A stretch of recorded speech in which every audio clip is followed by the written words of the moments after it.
Ok, fait que je vais installer le projet avec GitHub Desktop. Je l'ai complètement enlevé, donc je vais le faire complètement depuis le début. Première chose à faire, c'est aller sur GitHub, sur la page du projet, aller dans Code, puis Open with GitHub Desktop. Là, il va te demander où est-ce que tu veux le cloner, l'URL du repo, whatever.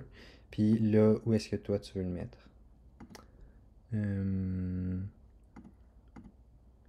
Moi, je vais juste le mettre, mettons, ici.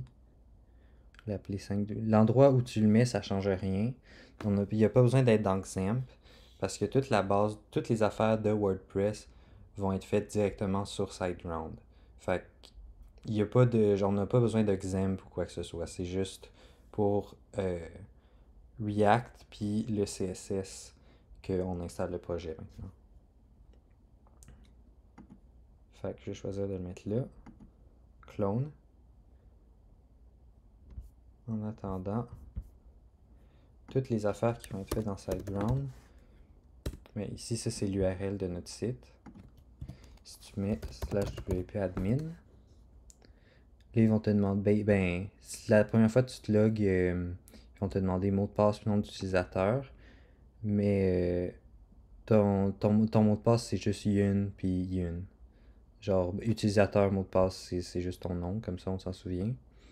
Puis, ouais, toutes les affaires de WordPress peuvent être changées ici. Puis, euh, ça se peut que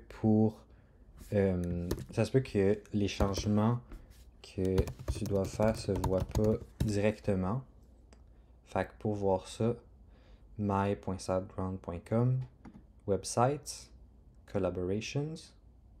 Là, il va falloir que tu sois logué dans ton compte, mais normalement, il dit te ajouter au truc. Site tools,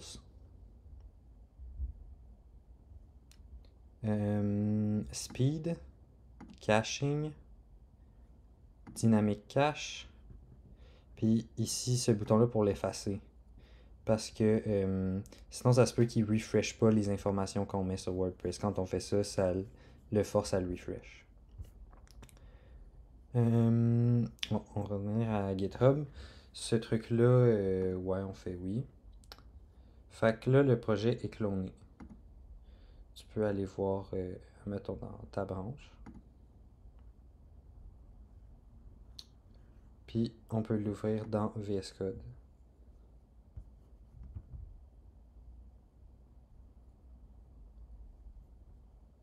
Fait que c'est tout ce qu'il y a pour le projet est ici. De README, blablabla. WordPress, on n'a pas vraiment besoin d'y toucher. Parce que de toute façon, ce dossier-là, on pourrait l'effacer, il s'en sert plus. Tout va être dans React, SRC, puis SAS.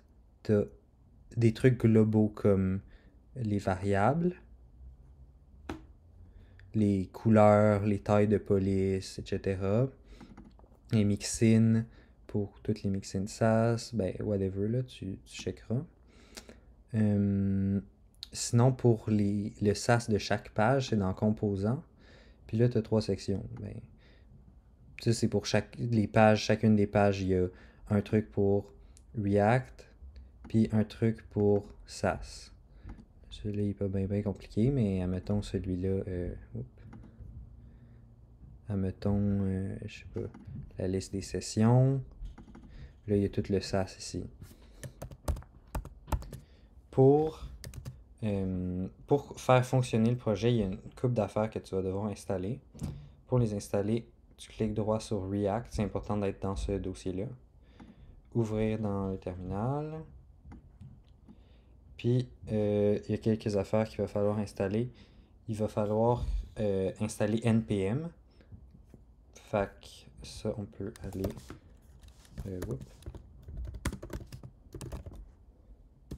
En fait, c'est plutôt Node.js qu'il faut downloader. Fait que tu fais juste le downloader.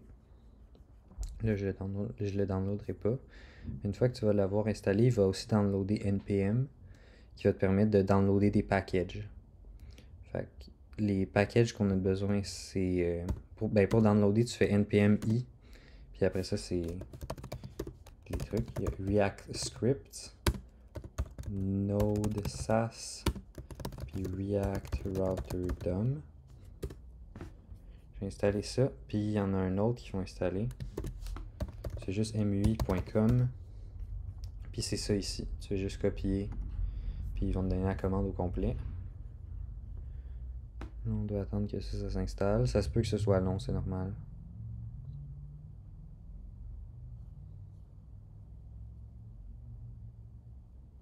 Ok. Puis là, on installe ça.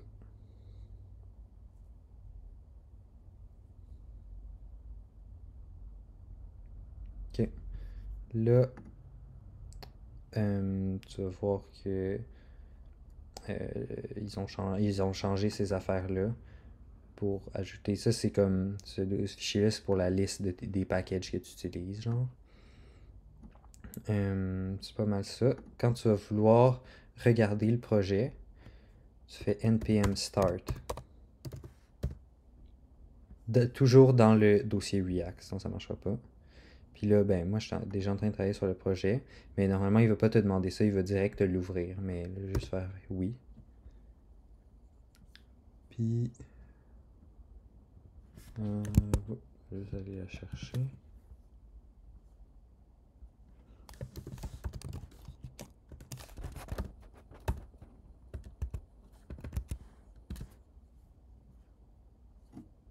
Hop.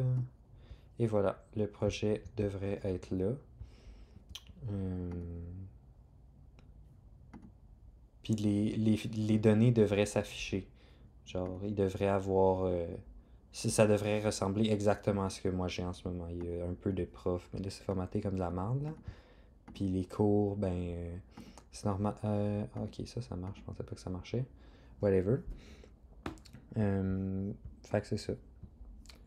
Ensuite, pour amener tes changements dans main et récupérer les changements de main.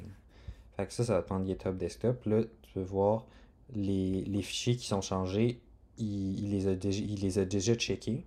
Fait que pour commit, là, c'est comme si on avait déjà fait git add, ils sont déjà là. Ou ils veulent... En tout cas, quand tu veux commit, tu écris ton message de commit. Puis, description, whatever.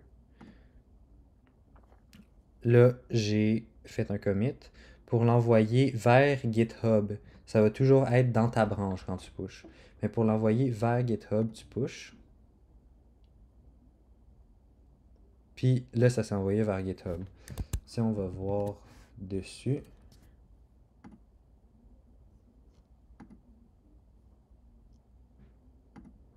Dans les branches. Puis là, on va dans la tienne. Premier commit. Il y a 30 secondes. Donc ça a bien fonctionné. Ensuite, on peut voir ici que ça dit que tu as eu des pushs récents il y a moins de 1 minute. Fait qu'admettons, tes changements, tu as fini de quoi, puis là, tu veux les envoyer dans main. Là, tu t'en vas dans la branche main. Tu fais compare et pull request. Mais ça, si jamais je pourrais m'en occuper, là. Ça, c'est pour merge ta branche dans main. Attends, qu'est-ce que je dis là?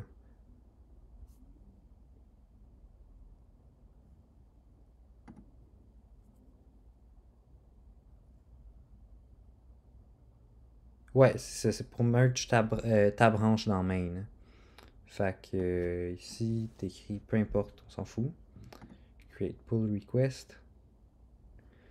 Là, il va checker s'ils sont capables de merge. Oui, c'est capable de merge. Merge vote request. Confirm merge. Puis, c'est tout. Là, il va te demander si tu veux delete la branche, mais non, fais pas ça. Puis là, on peut être dans main.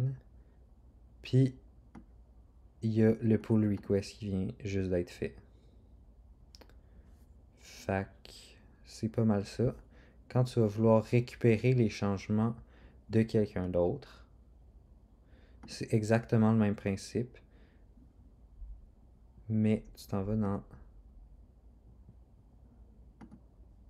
Ok. Quand il va y avoir des nouveaux changements, tu fais juste venir ici.